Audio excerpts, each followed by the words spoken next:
Greetings and salutations, my beautiful people, and welcome to version 5.0 of Caddy's Retrospectives! Which is the show on my channel where I spend 3 consecutive weeks discussing and dissecting and sharing all sorts of experiences with the first 3 of any video game franchise at all, on any console, of any generation. So they're not really reviews as such, and more about the history and the facts and what the games all had for the time and the impact they left, and also whether or not I agree with the critics of that time. Fuck me, that was a formal opening. Now, this is my 5th retrospective, which means that naturally I'm going to be progressing and I'm going to be expanding and I'm going forward. And this time, I'm starting on a franchise which wasn't birthed from the PS1 era of gaming or the PS1 in itself. Instead, in an undeniably brave move from myself, I'm staying away from there and I'm going into the next generation.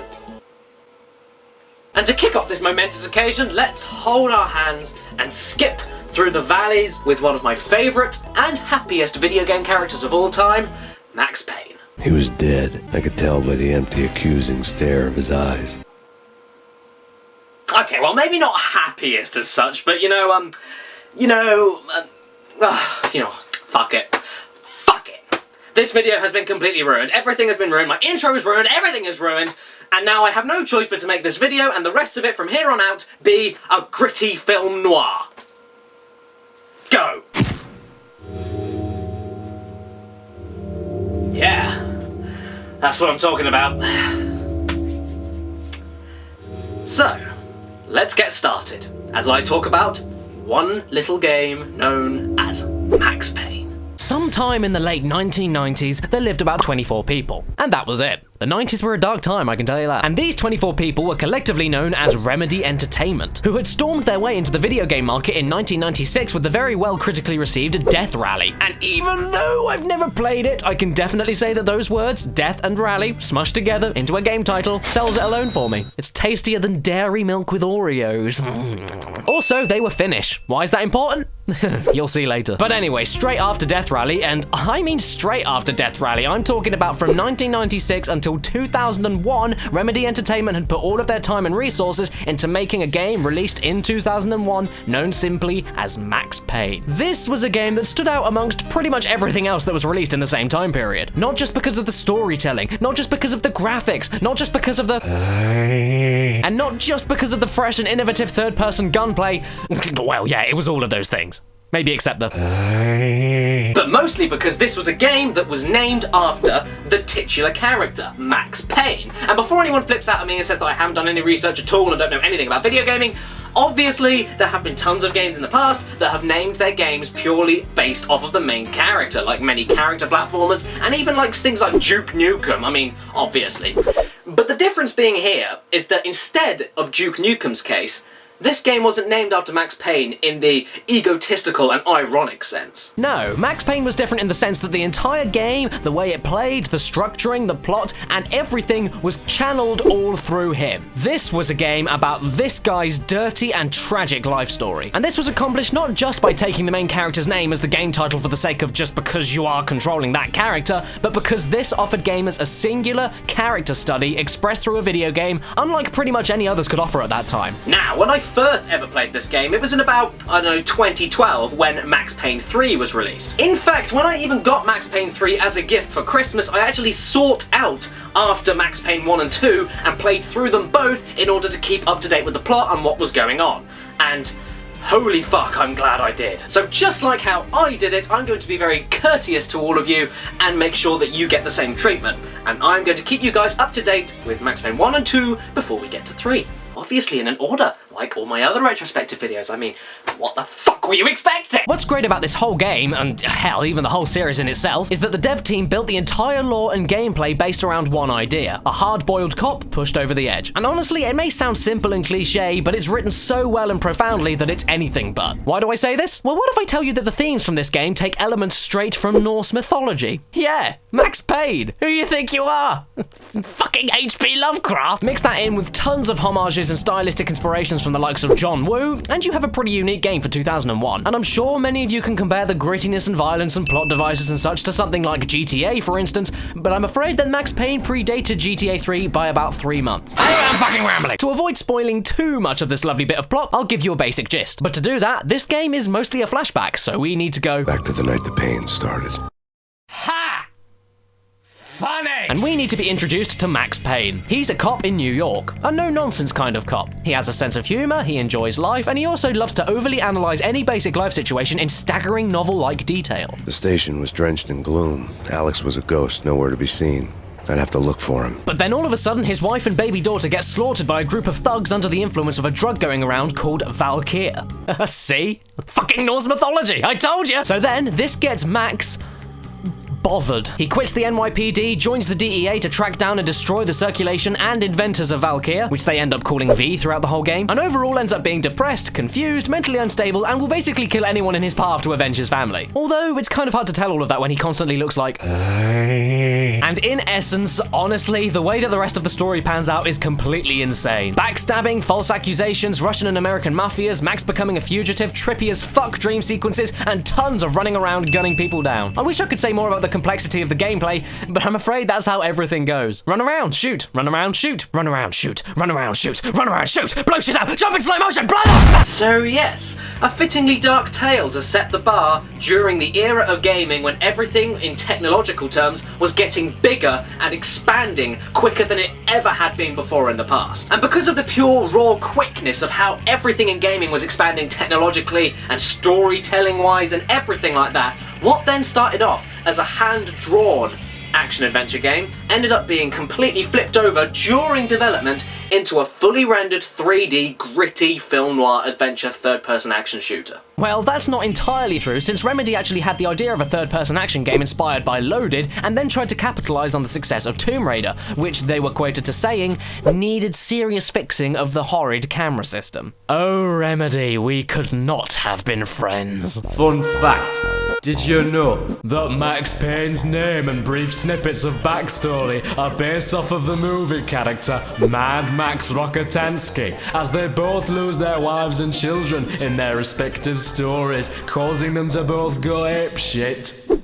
Aha! But still, remnants of the original hand-drawn design are still present in the game, such as the graphic novel cutscenes. These are fucking awesome. And even though Remedy had blown everyone away at 1998's E3 with the particle effects on smoke grenades and muzzle flashes that they had brilliantly demonstrated, they knew that for such a serious, gritty, and actually open-ended storyline with serious characters and top-end fantastic voice actors, the technology that they had available at the time couldn't have portrayed the film noir and twisted revenge storytelling that they had in their heads exactly as they wanted it. And not to mention possibly adding potential and unintentional humor from the awkward facial animations of the time, just simply talking to each other and going and so the graphic novel cutscenes they kept in from early production. And not only did it seriously reduce the cost and effort to have these things made, but it also allowed free range of the plot devices for both audiences to interpret themselves in their own time, and for the dev team to easily go back, change things, flip scenes around, and edit the chronology to how they saw fit, all in a matter of minutes. And hey, it's actually a really nice distraction from the constant action, explosions, and deaths that are taking place during the already 3D rendered gameplay. Not to mention the comic strips could actually paint very vivid and simple, yet extremely powerful images in some of the scenes by just being completely still. Oh, and also, they kind of distract you a little bit from... But as far as the game looks as a whole, Remedy really did have a lovely and extremely detailed finish to it. That was the important bit. Seriously, didn't this half fucking look like a modern day film noir? It's dreary, it's cold, it's depressing, it's dark, and it's actually kind of frightening in some bits. But it's the detail that always impressed me, especially for 2001. Everything that you shoot leaves a mark, every wall and floor texture is lovingly recreated from real life, and it's just fantastic. The environment alone shapes your mind into gear ready for an intense on-the-run action cop drama. And along with the presentation, like I said earlier, the voice acting is superb and the music is perfectly well suited to the carnage and more solemn scenes. And the way that the plot undresses itself in a way metaphorical to Max's mental state of being so overthrown and confused with anger by the death of his family is genius. And in some of the trippier dream sequences, Max begins doubting and questioning himself, leading to many theories and interpretations to the plot, such as the entire game being a hallucination. I mean, you've got to give credit when credit is due. I mean, I know I haven't spoken anything about the gameplay yet in this video because all of the footage you've been seeing is pretty much self-explanatory to how the whole game pans out. It's very straightforward, very self-explanatory, and it's very quite linear as well. You just run around and shoot people. But despite that, the amount of detail and effort behind all of the game's characters, story, and all of the presentation and everything is something to behold. And like I said earlier, unfortunately I didn't actually play this game growing up as a kid, or as a teenager in fact. I played it only 2 years ago, and that was kind of it. I can't share any personal affected stories by it because nothing really kind of stuck out in my memory. I played it like I would play any other modern game nowadays, you know? So that's a bit of a shame. However, the amount of respect I have for this game,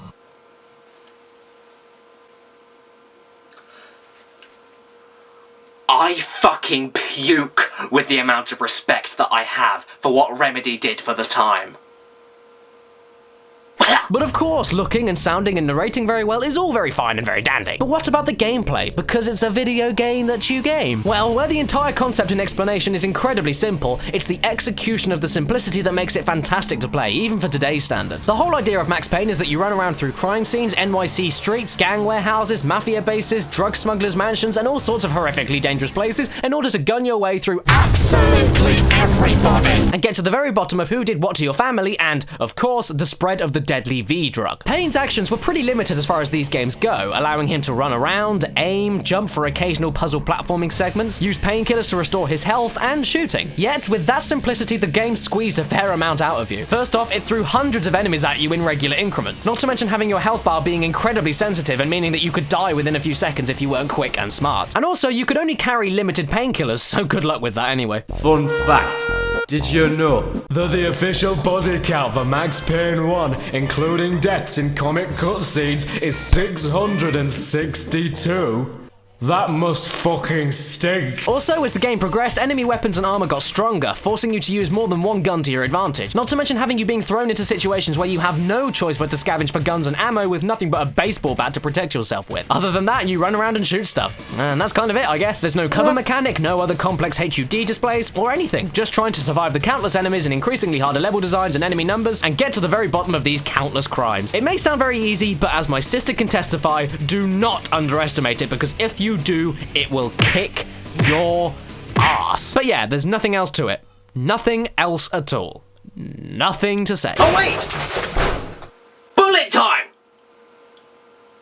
Of course! Fucking bullet time! One of the first, if not the first, and please do not quote me on that if I'm wrong, third-person video game to incorporate slow-mo gunplay and a slow-mo meter filled up by shooting people. Back in the day, this was the selling point of this game, and it's still awesome today, allowing you to jump past corners, get better accuracy, or just look like a badass when the camera spins around your defeated foe with a bullet coursing through their organs. But hey, even I must have some issues with this game.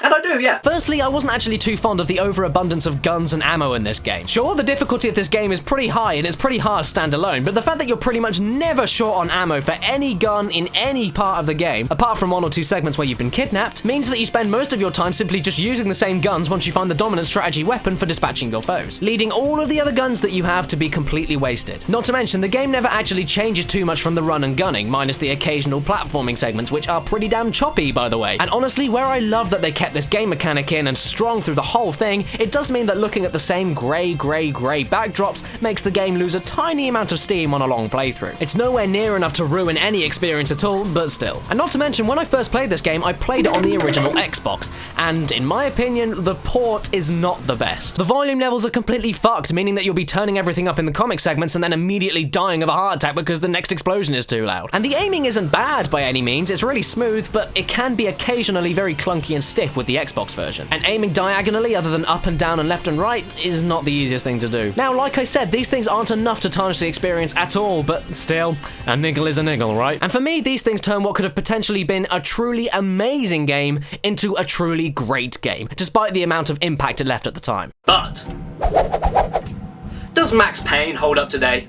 Well, yeah. It really does. Now, saying that, I do not think that this is the best one of the trilogy by any standards at all, but for a game made 13 years ago, it's incredibly impressive how well it holds up. And despite how far we've come as a gaming generation with third-person action-adventure shooting games, this one really does stand out, especially for the era that it was made. It's quite impressive. But if you ask me, play it on the PC. Get the PC version, because like I mentioned earlier, the other ports can be slightly choppy.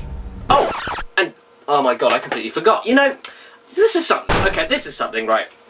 That ending was bullshit. Not the story ending, but I mean the gameplay ending. I can't tell you how many times I had to redo that ending fucking boss battle. I can't tell you how many times I couldn't skip through that death cutscene. I couldn't tell you how many times I had to figure that shit out. I can't tell you how. And so, the legacy of Mr. Payne started here with a magnificent orgasmic explosion. Ew. And in his wake, Max left behind all sorts of trinkets to further inspire the rest of third-person action gun games ever since then. And as far as the plot goes, after tons of twists and turns, in the end, Max gets his revenge, obliterates the ones that did him wrong, and it ends with him finally getting arrested for all of his shitty things that he did to get to this point. Prime and ready for a fucking sequel. Begging for a sequel. Gasping for one. Oh yes. I want a sequel, goddammit!